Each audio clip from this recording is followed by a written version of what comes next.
this beam, and if it was a perfect image of this perfect source, you would see the whole mirror go dark uniformly. So that's what happens for a sphere. But in this case, we see light and dark areas because the knife edge is blocking light that's going out and focusing beyond it on one side. It's also blocking light that focuses in front of it on the other side. So in this case, the knife edge is positioned at the radius of curvature of this particular ring of the mirror. We call that a zone. Anything that's dark on this side is a longer radius of curvature. And as a parabola has a progressively longer radius of curvature as you move outward in the mirror. Okay, so you can think about the shape like this. It's kind of deeper here in the center, and then it kind of flattens off and has less curvature in the outer regions. Just one way to think about it. So this is an image of a Foucault test. And you notice that the shadows here and here look pretty much alike. That transition region, where the dark and the dark link up, they're pretty darn close to each other. Now that's important because if you have a mirror with astigmatism and you align the astigmatism at a 45-degree angle, you will see this and this be different. And I'll show that in a later slide here. All right, so this is, other than writing down a number wrong or taking a bad data point, the only sources of error in this are the mirror and the error between the source and the mirror. It's a very, very simple test. If you do it right, it's extremely precise. For spheres, 50th wave without too much trouble. For parabolic mirrors, 10th to 20th wave, I think. Here's some other Foucault images. So we have this mirror here. You see how it's kind of rough looking? It's got a center spot on it. That's kind of a rough mirror.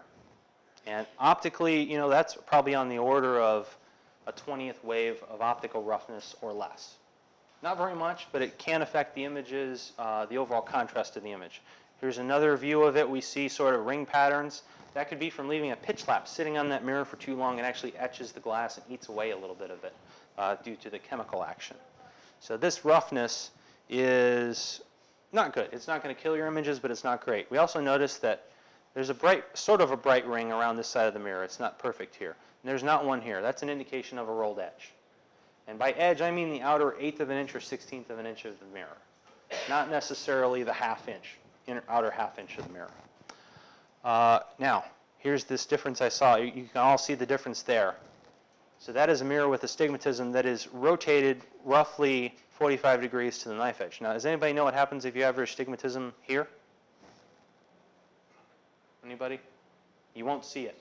The shadows will look perfect. So you have to actually rotate the mirror in order to detect this with the Foucault test. Just the way that the geometry works out.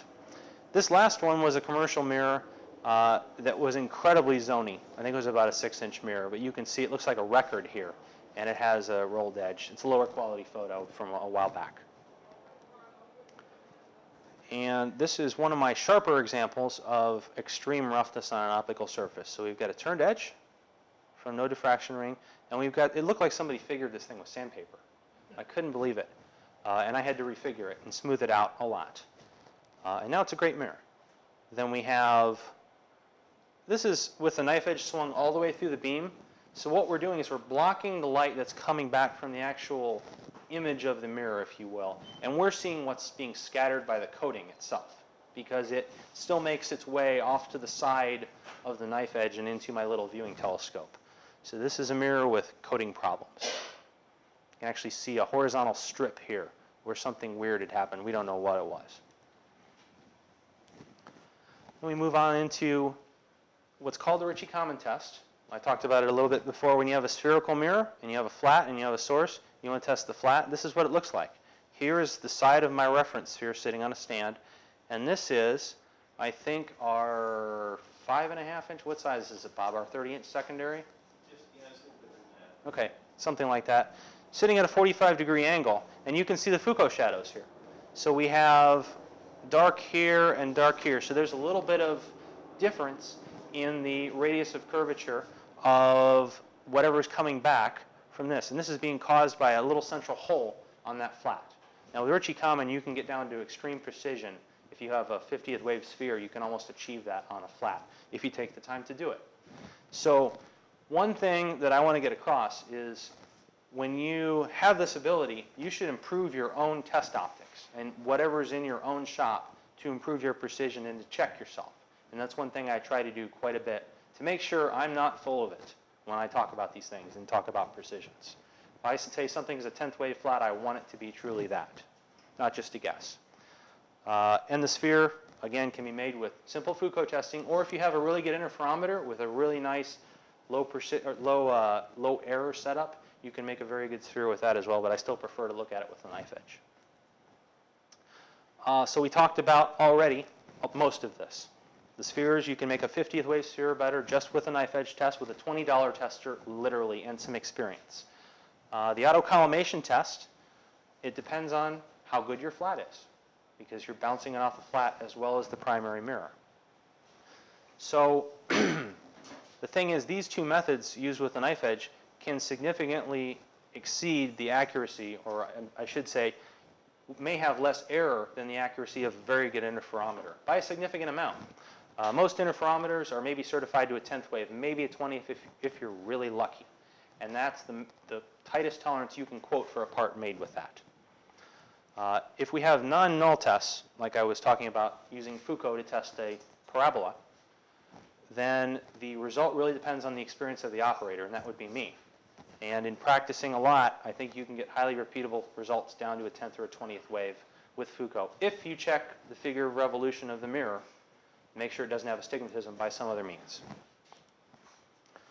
So with interferometry, and I'll wrap up here before too long, you have a light source and an analyzer, and interferometry actually tests the entire surface of the mirror at once by interfering light against a reference wavefront that's generated in the instrument. If you have a null test for an interferometer, you've all seen straight fringes. That's the ideal result of a null test with an interferometer. The fringes have to be 1, straight, 2, parallel to each other, and 3, uniformly spaced to have a perfect test. If they are not parallel to each other or they have different spacing across the mirror, then you do not have a null. And if you turn the fringes 90 degrees and you do the test again, you will see that variation in a curvature. The thing is with interferometry, it's not so easy to see without investing a lot of money, the roughness on the surface of an optic, because you're looking at the entire surface and you're looking at fringes, and they just don't show off that very subtle roughness as well as a knife edge test does. It's also tricky to see the condition out at the edge of the mirror because you have artifacts that occur due to the diffraction of light out there. And it's hard to see if the fringes actually do strongly curve or if they go straight off the mirror. And a lot of times, to be honest, people that use interferometry to make mirrors, they just mask off the outer part of that mirror in their software and don't even test it. So who knows what the outer quarter inch of the mirror is doing. I care about that, so that's why I look at them with a knife edge test. Now we can go on to a test. This is how I test flats quite frequently. We have a source of monochromatic light here, and we have a beam divider, like a two-way mirror. It lets half the light go through up here, and it reflects half the light this way. So half the light comes up here. We have an object with a flat bottom. It could be a rock. It could be a flat. In my case, it's typically an elliptical flat. And this is a reference flat here, both uncoated polished surfaces placed on top of each other like a sandwich. And actually what we are doing is we are putting our eye here. Actually, we want to go way back. We want to go roughly 10 times the diameter of the flat under test to remove the parallax error. That is, so to make sure we're not looking in at an angle and getting a false reading, because that will actually affect the test. So we go back here, 10 diameters, and we look in, and we see fringes in this 50% beam divider. Now, by the way, the unpolished surfaces themselves are reflecting about 4%. So we still get enough light to see the fringes. This could be a low-pressure sodium light. It could be a filtered fluorescent light. And we see this. We see these dark fringes, dark and light fringes from the interference of light. And I won't go into the physics of it. If you understand it, you understand it. But here we have straight fringes. They're parallel and they're uniformly spaced. So that means that that flat on top matches the flat on the bottom in shape. If it's a good flat on the bottom, we have a good flat on top. Here are some tests that I've done. Here are a series of different size flats. This one's round. These are ellipticals. And you can see that some of them have more problems than others. This one's not bad. You can approximate what the error is by looking at this distance. And you say, oh, this is about a third of this distance. And it turns out the spacing between fringes is a half a wave. So this is about a sixth of a wave of curvature across that line. This is actually a cellular blank that was later figured, and you can see the fringes here are not parallel to each other. They kind of bunch up at this end, so it's not flat. And these were actually coated mirrors sitting on a partially coated reference flat. Then remember I talked about the collimator and being able to use that for flat testing? This is an example of that. This mirror only needed to be good on the central 90% of it. And it already had a rolled edge when I got it, but it looked like this. So these fringes are way out of spec. And this is where I stopped doing the work according to the surface spec. So you notice these are much more straight and much more parallel and uniformly spaced. And the test setup is here with the interferometer. So interferometry can be really accurate if you have everything lined up in your favor. If you have all the components, be extremely accurate. And you know, let's say, for example, you know there's an error in your system. You can actually subtract that out and remove that from your analysis. So again, improving your instrument, knowing its limitations and defects, can really improve the accuracy of your work. Just for comparison, here's a Foucault image of a parabola. And this is what you'd see with an interferometer if you line it up a particular way. You see, in effect, this is a contour map. These fringes are spaced half a wave apart. And if you analyze them, you need to know which one's higher than another, but you can actually figure out the shape of the mirror from something like that. But in reality, the software works better. If you don't center up the fringes or have loops like this, you want to have continuous fringes. And the software will analyze that more accurately. And I think I'm going to skip a good amount of this, other than to say that the image itself has to be captured by a camera for an interferometric analysis to work. You take the image, you put it into a software program, and analyzes it. The cameras themselves can have distortion. The image, there are just a number of sources of error, especially if you get the fringes very tightly packed. If you make a tiny, very tiny error in the software's tracing of that dark line, that throws off the results. So in general, you want to use nearly straight fringes to get very accurate results with interferometers. And operators can, we can actually in the software zero out certain terms to make the mirror look better if we choose to do that. In some cases it's appropriate if we know the mirror is bending, but in some cases it isn't, and it only makes people think that their mirrors are better than they are. So the bottom line, it all comes down to knowing what your equipment can do, being honest about it, and trying to improve it yourself to improve your own work. And that's an end slide from Okitex. Thank you. That's it. I think we have 15 minutes until the next talk. So if you've got questions, I'll be happy to take them. If you need to stretch, feel free. But I'm here. Any questions? Raise your hand. Go up here first. How is this done in commercial environment? I think it depends on the shop. He asked how is testing typically done in a commercial shop? You can stretch, but please don't talk. Thank you. It depends on the shop and the precision they need to achieve and what they care about.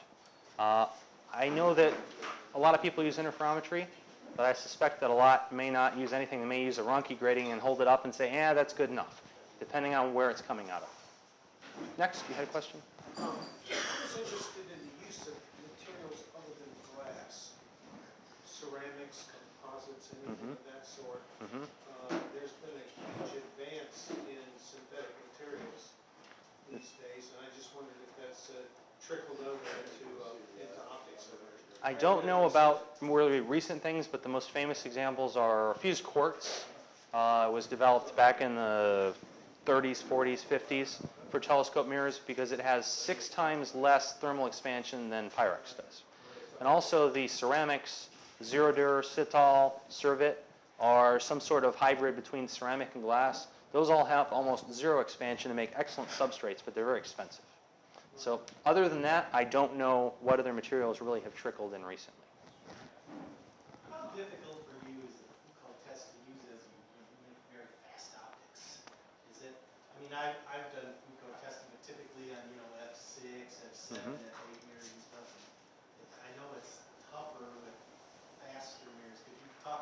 You have to be more patient. You have to very carefully, really what it comes down to is build the Foucault tester that you are most comfortable using and that your eye works best with.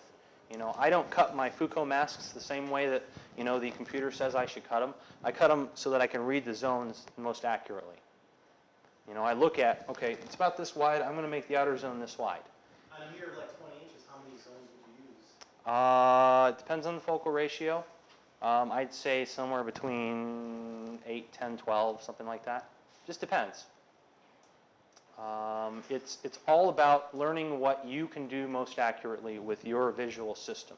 And then I, you know, come to places like this and confirm my results with star testing. Or you can set up, you know, and do interferometry. And that's another area I'm actually going to be working on, you know, comparing fast mirrors made with, you know, Foucault to interferometry. What can you see between the two? Next. Yes. Mentioned last night.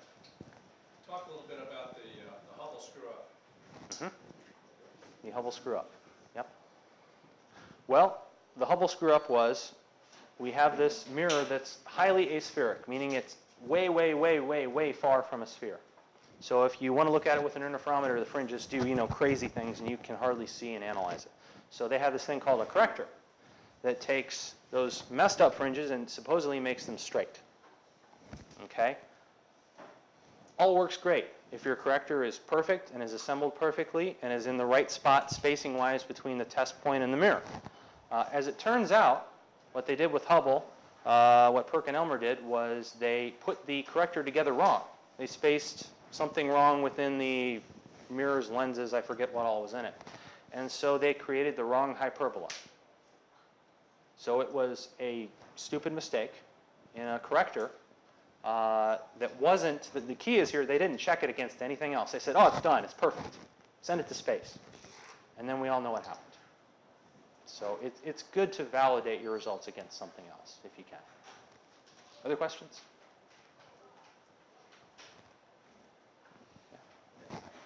I know you make fast optics and stuff. Where do you see that going as far as how fast do you think Newtonians can get reasonably? Well, What do you think the limit is on? for visual use, right now, based on the correctors we have available, mid-F 2.5 is about as fast as I would care to go. 2.7 works pretty good. 2.8 works pretty, F3 works really good. It really depends on what the person is willing to spend, because the faster the mirror gets, the more expensive it gets. But the image quality I've seen out of these fast optics has just blown me away. I couldn't believe it. And thanks to Al for making a better coma corrector, that's the main thing we use. The limit for quality has gotten into the 2s, I think. Now, the other thing to mention is the eyepieces that you use may be limited, in just a sec, by the focal ratio. You know, the eyepieces may not be intended to perform there, but for imaging, it's a whole other story. You know, we can make mirrors as fast as you care to. It just depends on how good you want the outer part of that image to look on the CCD chip. You know, what correctors are in front. Yeah. Yeah, with imaging, you're right, it doesn't matter, but visual especially, you run into problems with the secondary getting very large, and that really affects visual performance, and also It can. how short, you know, you have a limitation of exit pupil as it gets faster and faster, you have to use a shorter and shorter focal length eyepiece To get high power. the light into your eye, and you're increasing the power, and you've reached kind of a limit of diminishing returns there. But my strategy always is, when someone talks about secondary size issues, it's true, it does decrease the contrast a little bit. You know, and to be honest, a telescope building client built a 28-inch f2.75 telescope. You know what the central obstruction was? 25%. Not bad in my book. I don't worry until I get up to about 30 or so. And my response is always, you know, okay, so your smaller telescope may have a smaller obstruction. I'm just going to build a bigger telescope, and it will kick its butt. That's my response to it. So that's just how I think. Why not make a bigger mirror? Any other questions? We got about, on my watch, 9 or 10 minutes till the next speaker has to start. So I don't know when you guys, just tell me when to stop and I'll stop. Yeah. You do work with lenses? No, not at this point. I've worked on a little bit on windows, but mostly I don't do transmissive optics, I do reflective optics. They go off and get coated. Or sometimes they don't get coated, depends. The fast mirrors you make are very, very far away from the sphere. Could you describe some of the, I mean, I don't want you to tell us your secrets or anything, but generally speaking, some of the figuring techniques you use for some of these mirrors that are far from the sphere? Well, what the pros do on very fast mirrors is they'll grind in a lot of the correction and then polish, and that saves a lot of time. Of course, there are risks with that, but otherwise, you know, you have to polish away. Typically, you deepen the center by polishing it, and it just takes time and proper technique. So you grind in some of your correction on super fast mirrors? On some, yeah. It has its advantages and disadvantages, and it's a long story. But if it's, you know, depending on the quality of the mirror, the required quality, that can be very advantageous to actually getting the thing done in a reasonable amount of time. Anybody else? Okay, I'll be around. We're out here. We've got a 32-inch telescope that just kicks butt back here behind the showers and stuff, so stop by and have a look at some point. Thanks. 32 inch f what? 3.6.